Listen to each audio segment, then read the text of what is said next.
asalaamaaleykum wa rahmatullah sama mbokk Sénégal yi maa ngi leen di ziar lu bari sama gars yi leen jox seen wàccuwaay que ñu ñëw déggante j'espère que ni nga am jàmm bu baax man de mon côté maa ngi sant yàlla suñu borom bu baax a baax a baax. waaw ñëwoon fi rek waxtaan ak yéen vite fait ci li xew suñu réew di Sénégal dama nu sax tey damay def benn vidéo ci Moustapha Diakhaté wax ak moom ndax kilifa googu yaakaar naa ni léegi je me demande même est-ce que mën nañu ko woy kilifa. ndax ba boo xam ne am nga presque 60 ans ak lu tegal nga bëgg a jàppee sa bopp benn xale bu ndaw ñaari jeunes ñëw ci réew mi muy Sonko ak Diomaye bëgg a defal dëkk bi ngay indi ay problème di def ay conférence de presse mais li bëgg xam nañ ko dinaa ci ñëwaat ci beneen vidéo li mu bëgg xëy na mooy nekk le leader de l'opposition ndax ku xool opposition Sénégal xam ne amuñ opposition li fa nekk mooy ay détracteurs ñoo xam te dañuy xaste saboter le projet de Pastef ay Badara Gadiaga ngay dégg ay Abdou Nguer ak gars yoo xam te ni kenn xamu leen tojuñ fenn léegi nag part bi moo ci des di Moustapha Diakhaté gis nañ dem conférence de presse bi mu def dajale médias yi wax xaste génne kàddu gu ñaaw lam ci jublu ñun xam nañ ko waaw li mu bëgg mooy nekk le leader de l'opposition ñu ngemb ko mu nekk le leader incontestable de l'opposition mais n'est pas Ousmane Sonko qui veut. Il faut loolu mu def ko ci boppam pour nga nekk Ousmane Sonko il faut nga rayante liggéey am le charisme am l'intelligence ndax Sonko loolu war Sénégal yi depuis 10 ans moo tax Sénégal yu bari bëgg ko te du Sénégal kese même boo demee ci sous-région bi ñëpp a ko bëgg man damay dajeek ay étrangers yoo xam ne ay africains lañ juddoo Burkina Faso wala ay maliens wala ay ivoiriens ak ñeneen mais toujours li ñu wax mooy c'est Sonko qui devait être président c'est lui qui a mené tout le combat donc ñëpp xam nañu ne Sonko moom yaakaar naa ne turam tey wër na àdduna wër na Sénégal wër na fu ne kooku nag di Moustapha Diakhaté di kilifa gu mag ma respecté ko am ci moom cër ndax te même bu dul dara sax mat na ma papa doon na baax mu nekk ku am personnalité tuuti ànd ak dal ànd ak tey jéem a jàppale boy yi ñu avancé ndax xale yi la jeunes yi moom ñoom la réew mi bëgg Ousmane Sonko ak Diomaye loolu yàlla su ma dogal kenn mënu ci dara du jaamuwuñu leen duñu ay yàlla ay nit lañ waaye nag ñoom la yàlla bëgg teg leen fi te yaakaar naa ni képp ku mu neexul gëm naa ni sa nekk ni Sénégal dana xaw metti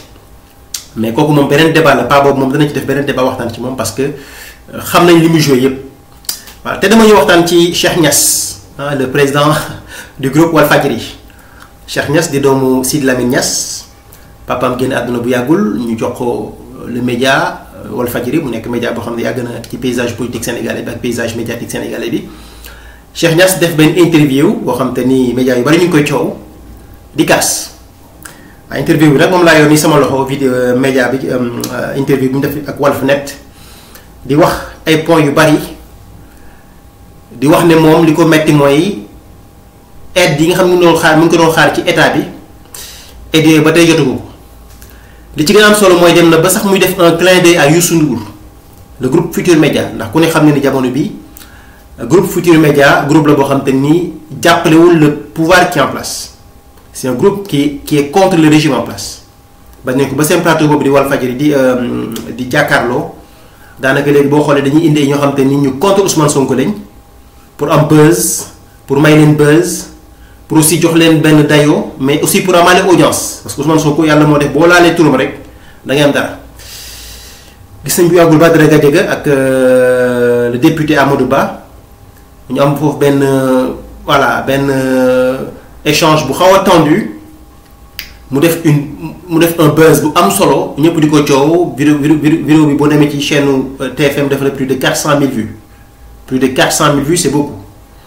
donc ñun xam nañ bu baax TFM jamono bi ci lu muy dox mais dañuy def attention rek def ndànk parce que ñu ngi koy xaar ci tournoi bi kii di Cheikh Niass dafa def interview di wax naqaram ci médias sénégalais ni ñuy fonctionner ak yu demee noonu. Donc parmi interview bi parmi les points qui ont été soutenus dama koy commencer ci début bi lire ndànk-ndànk ñu koy analyser petit à petit sans prendre trop de temps parce que mënuñu wax lépp voilà donc am na benn jamono benn ci biir interview bi journaliste mi ngi ko posé question ne ko l'environnement médiatique se dégrade de jour en jour à travers le monde comment comptez-vous maintenir le flambeau maanaam gis nañ ni médias yi ci àdduna bi amatuñu xaalis ñu ngi commencé di daanu ñu ci bëri comment comptez-vous maintenir le flambeau naka nga continuer naka nga gisee sa nekkin ci Walfadjri ak naka nga yaakaar na nga war a continuer di doxalee ba Sénégal ba Walfadjri mën a continuer avancer mu tontu ko ne ko au-delà de la résilience et de la recherche permanente de nouveaux partenaires financiers, il y aura des mesures difficiles qui devront être prises. Si la situation économique n'évolue pas positivement dans les prochaines semaines, je pense notamment au chômage technique de tout ou une partie du personnel, à des licenciements économiques, des départs volontaires ou encore la fermeture de certains départements peu ou pas rentables. Donc moom li mu wax leer na mu ni bu dee xaalis duggul jamono yi di ñëw mën naa nekk fekk ay weer wala fekk ay at dana obligé commencé nag di dàq yenn employés parce que li mu am ci ay liggéeykat mënatu leen a fay kon wax ji leer na Walfadjri ne peut plus continuer à payer ses employés à les rémunérer moom ci boppam nee na bu fekkee xaalis duggul fekk ay jamono li mu xalaat mooy mettre au chômage technique certains employés donc loolu déjà commencé naa ci indi problème bu rëy ndax bu ngeen xoolee tey Solution TV Walfadjri di ko def loolu la bokk Sa Ndiogou di ko def ak kooku nga xam ne mooy Assane Mesere ak Souaïbou Sa Ndiogou doon na kaas ne moom li ko naqari mooy li Cheikh Niass wax chômage mu commencé tiital yenn employé Walfadjri yi nga xam te ne ñoo nekkoon ci seen digg xadar boo nee da ngay mettre au chômage technique rek wala da ngay dàq ñenn ñi maanaam da nga leen di xaw a démoraliser rek dañuy wàññi tuuti Sa Ndiogou loolu wax te itam Sa Ndiogou ne naqarlu na le fait que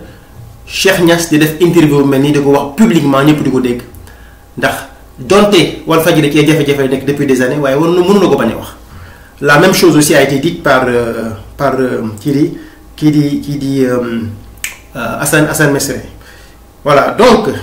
ñëwaat ci yeneen questions yi mu ni est-ce qu'avec ces difficultés le groupe va poursuivre son ancrage dans la ligne des masses voulue par son fondateur mu ni ndax journaliste mooy posé question mu ni ko Cheikh ndax jafe-jafe yi Walfadjri di jànkonteel dina ko permettre mu continuer di def liggéeyam ci paysage politique Sénégal bi mu tontu ko ne ko la ligne éditoriale de Walfadjri ne changera pas nonobstant les difficultés mu ne ko lu mën a am Walfadjri ligne éditoriale am de changer ligne éditoriale Walfadjri ñëpp xam nañ ko c'est un média avant-gardiste boo xam te ni daan toog di kaas di xeexal peuple bi mu ne ko ligne boobu di changer mukk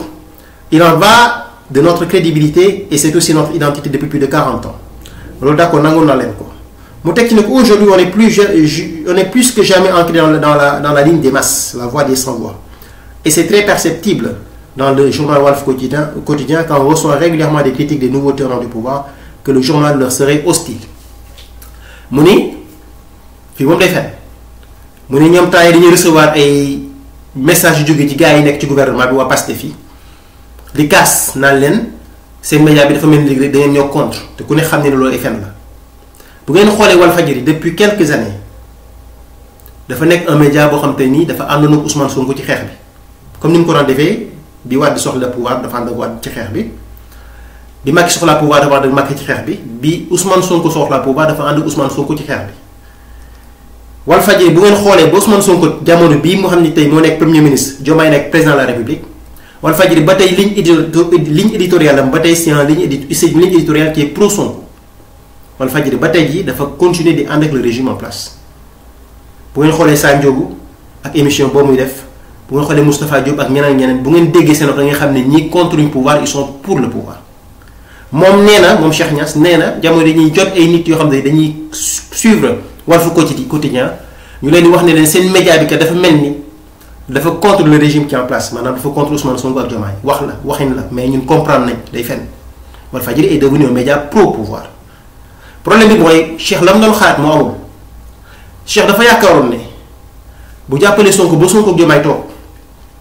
dañuy passer à la caisse maanaam dañuy jaar ci suuf am lu ñu def ak moom comme ni ko média yëpp daan defee ñun xam nañu Walfadjri muy fonctionner du ma diffamer du ma wax lu ma xamul mais Walfadjri ci chantage ci la dëkk Walfadjri bi Ousmane Sonko bi Abdoulaye Wade di ñëw pouvoir Walfadjri bokk na ci média yi ko jàppale ba mu yegg sur pouvoir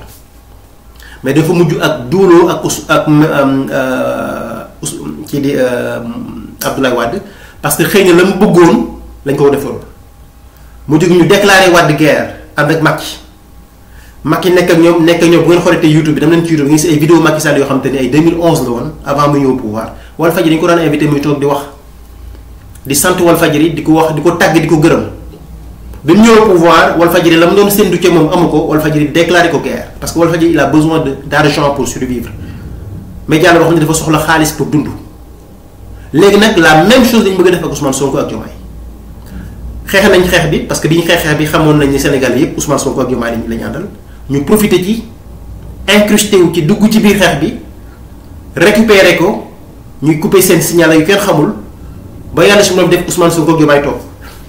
léegi nag xëy na lañ doon xaar maanaam gars yi jaar géew yëkkati koppar teg seen loxo jàppale leen loolu lañ gisut moo tax léegi ñu commencé nag di mer léegi nag chantage lay commencé def. booy bi jamono bii nii mi ngi commencé def chantage mooy lan mooy mi ngi commencé di jéem a tiital pouvoir bi xoqatal pouvoir bi pour que pouvoir bi yëkkati xaalis teg ci loxo te xamul ne Ousmane Sonko ak Diomaye ils ne feront jamais cela ñoom duñ dox ci chantage ci dëgg la ñuy dox ñu continuer. mu ni donc aujourd'hui on est plus que jamais entré dans la ligne des masses la voix des sans voix et c'est très perceptible dans le journal quotidien car on reçoit régulièrement des critiques des nouveaux tenants du pouvoir que le journal leur serait hostile. J'en profite d'ailleurs pour féliciter toute la rédaction et Primus Inter Pares, un hommage appuyé au directeur de publication, M. Seyni Diop, etc. etc. Mouni, il en va de même pour Walfnet avec le travail colossal de M. Ibrahim Anne qui ne ménage aucun effort avec son équipe pour tout mettre à l'ère du digital. Donc Walfadjri, nous continuons aussi, mais concernant la radio et la télé, là également M. Moustapha Diop fait un excellent boulot à travers l'offre programmatique proposée aux Sénégalais. Moustapha Diop, c'est un pro Sonko c'est un pro Diomaye ku ànd ci projet bi la donc moom bu taxawee ni Cheikh Niass ne gars dañoo contre projet bi dañ koy xeex wala bokk dafa am Sénégalais yoo jàpp nañu ni média dafa contre projet bi waxul dëgg waxee na rek pour mën a am un alibi voilà le mot un prétexte pour pouvoir déclarer la guerre au pouvoir en place foofu la jëm ak ñun dans les semaines qui viennent dans les années qui viennent maanaam dans les mois qui viennent bu ngeen xoolee ligne éditoriale Walf bu fekkee amuñ xaalis danañ ànd ak opposition commencer à déclarer la guerre au pouvoir qui est en place mais fi ma gën a neex ci interview bi du foofu fi ma gën a neex yépp ci interview bi mooy fi muy defee un clin d'œil à Youssou Ndour voilà parce que question bi ñu ko laaj mooy quelles preuves ou quelles peuvent en être les conséquences directes pour les entreprises de presse dont la plupart vivotent maanaam entreprise yi nga xam ne amatuñu xaalis soxla nañu xaalis ñàkk nañu xaalis te il faut ñu am aide de l'État parce que moom nee na l'entreprise est à découvert moom Cheikh Niass nee na entreprise dafa nekk à découvert ñëpp xam nañ ko Walfadjri depuis des années et des années yoratul dara xaalis amatu fa dara amatu fa dañ ko maintenir de manière symbolique mais ñëpp xam nañ c'est un média qui n'existe pas qui vivote ñu ne ko yow lan nga yaakaar ne mooy doon conséquences yi maanaam njeexital yi lan la nar a doon le fait que nga nekk ci média boo xam te ne xaalis amul dara amul foofu nag damay lire question mais damay lire réponse bi yépp ndax foofu rek moo ma intéressé am na yeneen yu wax yoo xam te ne mais fii dafa ma intéressé mu ni malheureusement le non dit essentiel comme vous l'avez relevé plus haut une volonté d'asphyxier les médias entreprise totalement vouée à l'échec et à la limite contre-productive pour le pouvoir mu ni ñàkk googu ñu ñàkk xaalis ak li ko waral du lenn lu dul bëgg-bëgg nguur gi pour daaneel médias yi ndax médias yi arrangé wuñ ko te day fen pour daaneel médias yi te médias yi arrangé wuñ ko te loolu waxul dëgg dafay fen mu continuer car avant la mort d'une entreprise de presse si tant est que cela arrive les premières victimes sont les journalistes et techniciens qui subiront des arriérés de salaire et autres désagréments et ces gens-là sont pour la plupart des sympathisants ou militants de Pastef mu ni la plupart des journalistes bu fekkee xaalis amul dara amul dañu leen di dàq te la plupart des journalistes dañu ci bëri ñoom ne ne ay militants Pastef lañ ñu bëgg Ousmane Sonko ñu bëgg Pastef lañ te waxul dëgg gis nañ tey wala boog fan yépp gis ngeen médias yaa ngi mel ne ay xaj depuis plan redressement ba tey ñëpp a ngi def lu ñu mën pour saboter patron de presse yi gën a am doole Sénégal muy Bougane Dany Gueye muy Youssou Ndour wala na ñeneen ànduñu ci projet bi dañ koy xeex jamono bi ñu continuer mu ni wax lan ce n'est qu'à la toute fin que le patron de presse ressentira réellement l'impact sur le plan personnel c'est vous dire qu'on doit vraiment mettre fin à cette asphyxie et être conscient du rôle majeur joué par les médias dans l'avènement des trois alternatives au Sénégal mu teg ci ne voilà maintenant la partie la plus importante mu ni permettez-moi d'exprimer ma solidarité au groupe Futurs Médias et surtout à son promoteur M. Youssou Ndour qui a démontré son leadership en tant qu'artiste mais aussi un leadership incontesté dans le domaine des médias mi ngi tàgg Youssou Ndour Cheikh Niass mi ngi tàgg Youssou Ndour ñëpp gis nañ média dafa tourner nekk un média anti-pouvoir temps yëpp yéen a gis Youssou Bouba Ndour ak gaay mi ku ci ne yaa ngi def li nga mën pour xoqatal nguur gi tiital nguur gi peut-être liñ bëgg mooy nguur gi tiit jaar ci suuf am nu mu def ak ñoom ñu mën a changer seen ligne éditoriale te loolu moom Ousmane Sonko Diomaye duñ ko am kenn du ko am ci ñoom képp ku yaakaar ne Macky Sall moo fi nekkoon di joxe xaalis ñii bu ñëwee dañuy perpétuer la même pratique képp ku yaakaar ne Wade la mu fi nekkoon di corrompre des médias ñii bu ñëwee dañuy pérenniser la même pratique yaa ngi nax si bopp Diomaye ak Ousmane Sonko doxuñu ci loolu. moom nee na mi ngi remercier kii di Youssou Ndour ndaxte ku am njariñ la ci paysage médiatique bi mu tekki ne tout ce qu'il touche se transforme en or et si on avait le corps si on ouvrait le corps des Sénégalais vous trouverez à 90% Serigne Touba du Thiébou Nguène et Youssou Ndour. C'est dire qu'il mérite d'être honoré par toute une nation, par toute la nation et non d'être combattu par le régime. C'est dire qu'il mérite d'être honoré par toute la nation et non d'être combattu par le régime. Donc mon cher Niass jàpp na ni jamono bi le pouvoir en place di Ousmane Sonko ak Diomaye dañuy xeex le groupe Futurs Médias, ce qui n'est pas vrai, ce qui est totalement faux. mu ne waat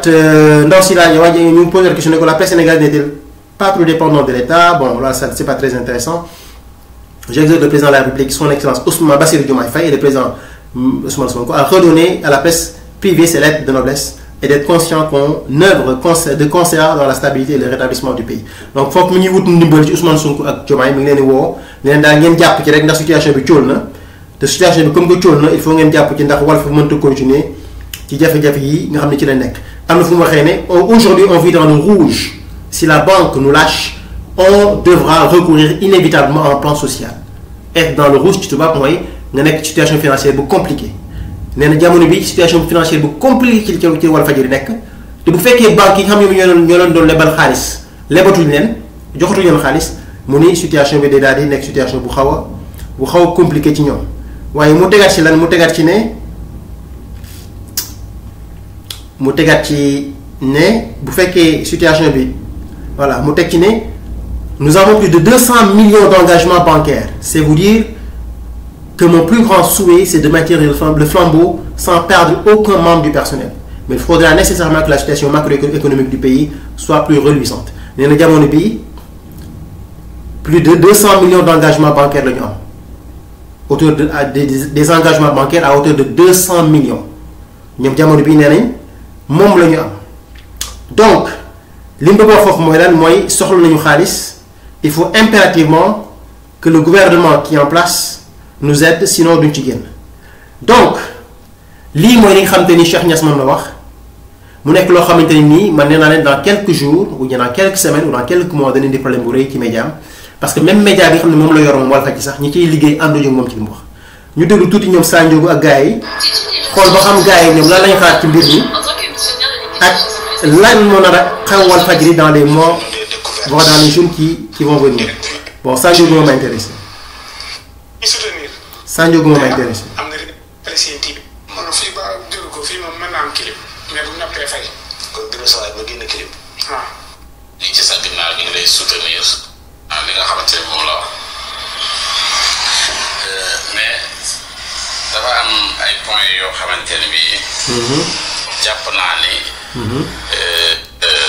fekkee nee na réew mi nii lay doxee daal ci wàññi ay liggéeykat la jëm te defe naa ay jamono amoon na fi. waaw CNS de dégg naa li nga xamante ne moom la wax mais dafa am ay points yoo xamante ne bii jàpp naa ni waru ko woon a wax même bu koy jëf. parce que mënoo fekk koo xam ne daf ne dafay xeex. dañ ne ko ku ma xeex nga xeex la ñoom ci seen demi bopp ñu naan xeexuñu ñoom sax ñu ngi daw xeex bi nga bëgg a nekk ci seen ginnaaw ne yaa ngi leen di jàppale même boo leen di jàppale mën nga leen a jàppale ci suuf mais jàpp naa ni soxlawut ngay fësal jàppale bi parce que Walfadjri jaar na fi ci ay situation. kon dégg ngeen Sa Ndiogou déjà mi ngi commencé di démarqué wu moom nee na booy jàppale ñuy xeex groupe Futurs Médias la bëgg wax moom li mu bëgg wax Sa Ndiogou mooy bu fekkee Cheikh Niass day jàppale groupe Futurs Médias ci xeex bi war na koo def ci suuf waaye waru ko woon def ñëpp di ko xam parce que amul benn njëriñ donc gis ngeen déjà que ni ñi nekk ci groupe bi ñoom seen bopp ànduñoo ak Cheikh Niass ci li mu wax ak li mu bëgg a def ba ñoom ñu commencé di jël seen i distance ñu continuer waat tuuti rek. et pourtant gisuñu TFM am benn Pastef sax TFM da daan am beneen taxawaay bu wuute. ok ñu naan enfoncé taxawaayu jàppale leen kon di leen jàppale wax ne ñoom yaa ngi leen di jàppale loolu même boo fekkente ni da nga koy def it mën nga woo ki ngay war a ne ko ñu ngi ci sa ginnaaw ñu ngi lay soutenir mais soxlawut di ko def ci penc bi loolu boobu erreur la boo xamante ne bi jàpp naa ne def na ko ci communication bi nga xamante ne bi def na ko. Cheikh Niass lay wax. ñaareelu mbir mi dafa am loo xamante ne bi li Assane wax na ko sànq sax léeg-léeg parfois waroo def yow say génn ci jël yenn dogal yi war nga leen mën a pour stratégie boo xamante ne bi même bu fekkee ne dafa am message boo xam ne bëgg nga ko jàllale pour autorités yi capter ko mu am ñeneen ñoo xam ne mën nañu porter message boobu. say génn di xaw a. absolument donc fii Sa Ndiogou li mu bëgg wax mooy Sa Ndiogou wax dëgg yàlla tamit loo ko contre woon simple comédien la waaye yaakaar naa ni Walf yàgg na fa tey itam am na fa benn taxawaay boo xam te ni mën nañ ko citer Sa Ndiogou Moustapha Diop Betty ak ñeneen ñun dañaa seetaan Walf xam nañ leen bu baax donc Sa Ndiogou li mu d'accordul sax moom mooy communication bi mu def mu ni bu fekkoon yu mel nii daf koy def waroon na ko jaarale ci keneen mais moom en tant que le président du groupe Futurs Médias du groupe Walfadjri di Cheikh Niass warta woon a fësal lu mel noonu à titre personnel xam nga Youssou Ndour li tax mu intelligent mooy yu bari day bàyyi buuba wax ko wala ñeneen wax ko mais moom day rocceeku nekk ci ginnaaw te ñëpp xam nañu il était de connivence ou bien il était en connivence il était de mèche avec le régime de Macky Sall. Youssou Ndour xëy na tey bi ñu dévoilé woon xaalis bi nga xam te ni Macky Sall tour na ko ci Walf ci groupe Futurs Médias ak na tukki parce que Youssou Ndour c'est quelqu'un qui est très important pour le régime de Macky Sall bu ñu waxoon xaalis bi nga xam te ni Macky Sall dugal na ko groupe Futurs Médias heure bii scandale bu mag lay doon mais Youssou Ndour doon ko dégg mukk mu wax toujours day rocceeku nekk ci ginnaaw noppi bàyyi ñoom buuba gars yooyu ñu mener la communication donc Cheikh Niass bu jëlee décision bu grawee nii à titre personnel. C'est extrêmement dangereux te Sa Ndiogou loolu lay critiquer parce que c'est la communication qui est foireuse du woon moom moo ko waroon a wax mais keneen moo ko waroon a wax donc man du ma sori ci vidéo bi parce que bëgg ma aussi mu nekk vidéo xam dañ jël temps bu bari mais su may conclure du ma bëgg wax mooy nañu bàyyi xel Walfadjri bu baax jamono yi Cheikh Niass a ouvert la boîte de Pandore dana créer problème bu rëy bi Walfadjri ndax Walfadjri ñeen naa la journaliste yi fa nekk ñu ci bëri ay pro Ousmane Sonko li Solution TV ñun dañ koy seetaan depuis longtemps Solution TV c'est un média c'est une émission pro Sonko Moustapha Diop xam nañ ko bu baax su ñun la bokk pro Sonko la Cheikh Niass jël na décision pour déclarer leen guerre donc moom mooy le patron c'est lui qui va mener la guerre les guerres boobu nag problème mooy est-ce que gars yi dañ ko ci topp waaw wala déet ndax Cheikh il a besoin de sous parce qu'il y a une réalité économique derrière réalité bi mooy leen dafa war a fay employé war a fay ay factures courant parce que boo yoree média da ngay def ay émissions donc lamp yi dañuy tàkk courant yi ngay utiliser yooyu yëpp c'est de l'argent un média il faut être un multimilliardaire pour le faire pour l'entretenir waxuma la nag nga am média boo xam ne Sénégal la nekk ak pression politique bi pression sociale bi journalistes yi ak yu demee noonu c'est encore plus compliqué Cheikh moom il a une réalité économique il a une comptabilité à gérer dafa soxla xaalis mais problème bi mooy bu soxla xaalis bu dee dafa bëgg déclarer la guerre au régime en place il va avoir des problèmes léegi wax ji mooy est-ce que guerre bi mu bëgg a déclarer régime bi maanaam xoqatal bi mu bëgg a def ak menace bi mu bëgg a def ak chantage bi mu bëgg a def est-ce que la rédaction journaliste yi mu ànd ak moom danañ ko topp ci loolu mooy la prochaine étape bi nga xamante ne ci lañ jëm ñu Walfadjri nii lay fonctionner depuis des années ça fait plus de 30 ans Walfadjri nii lay fonctionner chantage boo ñëwee pouvoir bu gisee ne yaa ngi commencé ñëw pouvoir nit ñi bëgg na leen mu ànd ak yow fexe ba dugg ci biir combat bi jàpp ci def ay marches ay manifestations ñu dagg signal la mu utiliser ko comme un moyen de se victimiser ñëpp jàpp ci ñëpp ànd ci ñëpp ñëw ñaanal ko kilifa diine ñëpp déplacé wu mu fexe ba bu combat bi matee nag mu ne gars yi yoroon combat bi ñi jiite réew mi jaar dañ suuf ngeen am lu ngeen ma defal su ko gars yi defalee loolu nice su ko gars yi defalul loolu mu wëlbatiku nekkaat un média anti pouvoir léegi nag fii ngeen di daanoo parce que Sonko ak Diomaye du ñu Macky Sall Sonko ak Diomaye du ñu Abdoulaye Wade Sonko ak Diomaye du ñu Abdou Diouf parce que lu tax du ñu Abdou Diouf mooy déjà côté valeur bokkuñ valeur Sonko ak Diomaye du ñu ñuy sàcc xaalis réew mi man xam naa ni Ousmane Sonko ak Diomaye ku tegoon ci ñoom ay milliards yoo xam te réew mi moo ko moom duñu ci lekk dërëm mais deuxièmement mooy lan ils ont une population qui est derrière nit ñi topp Ousmane nit ñi topp Diomaye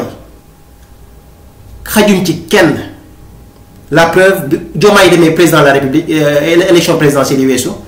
ànd gi mu ànd ak Ousmane Sonko moo ko jox premier tour 54% loo xam te ni Macky Sall mosu ko am Abdoulaye Wade mosu ko am ñoo xam nekk nañ ci politique pendant plus de 20 ans kenn xamu leen kon bu ngeen déclarer le régime en place guerre bu yàgg ngeen xam ne yéen a ngi suul seen camp fii moom fi ngeen di deewee ba faw fi ngeen di deewee ba faw bu yaboon ak Cheikh Niass ngeen teel ko dugaloon ci biir boppam bu fekkee dafa déclarer guerre le régime Ousmane Sonko et le pouvoir en place Ousmane Sonko et Diomaye man maa leen ko wax c'est sa mort il signe l'arrêt de mort de Walfadjri définitivement parce que guerre boobu noonu ngeen bëgg a def Sénégal bi ngeen ci fekk ci mukk ci àdduna parce que xam nañ ni ban façon média ngeen vous n'avez plus d'argent yoratu leen dara lépp xam nañ ko mais Walfadjri c'est un média qui est totalement pauvre qui a été appauvri par le régime en place ou par les régimes précédents et qui a été appauvri par des politiques yoo xam te ne ñoom seen bopp mënuñ ko gérer donc c'est un média qui est totalement dans la misère yoratuñ dara léegi nag chantage lañ bëgg pour am dara te chantage boobu Sénégal yi dañu fekk si bëgguma sori ci vidéo bi parce que day yàgg te bëgguma vidéo bi du gudd mais li ma xam mooy gars yi focus ñu continuer gérer le pays le plan de redressement est en cours les ennemis vont se moquer de nous noonu yi danañ reetaan danañ xaaxataa def lu ne mais Ousmane Sonko et Diomaye sont en train de faire le boulot et moi je suis persuadé que ñoom bu ñu leen mayee tuuti rek le pays va connaître une embellie sur le plan économique sur le plan financier sur le plan social à tous les niveaux culturels parce que ñoom xam naa ni ils veulent que le pays bouge et ils veulent faire bouger les lignes Walfadjri Cheikh Niass dafa attention bu baax a baax say emplois yi ngay fay par weer ànduñoo yow sa guerre bi ngay def ñu ngay fay par weer ñoom Sandiogou ñoom Betty ak ñeneen ak ñeneen ñu ci bëri ñoom ànduñu ak yow ci li nga bëgg a def bu fekkee da ngaa bëgg am xaalis xoolal sa modèle économique nga gérer waat ko bu fekkee sax da nga war a wut ay consultants ñu consulter leen ñu xool naka la ñuy def ba jàppale la ba nga mën a redresser ton entreprise mais boo yaakaar leen ci ay xoqatal nga koy amee ak ay menaces ak ay tiital tu te trompes lourdement parce que tu perdras deux fois financièrement et sur le plan politique tu ne parviendras pas à gagner parce que Ousmane Sonko ak Diomaye li leen topp ci ay nit te gëm leen te bëgg leen te gëm projet bi xajul ci sa kaw parce que yow sa média dee na ba pare bu ñu koy laal rek mu yegg moom booy laal rek muy faatu kon sama gars yi loolu moo dekkoon vidéo tay bi maa ngi leen sant leen gërëm ni ñëpp di leen jox seen wàccuwaay di leen wax voilà ñu xool ba xam fan la wànneen di mujj ak bëtam sant laa leen gërëm na leen merci beaucoup jaajëf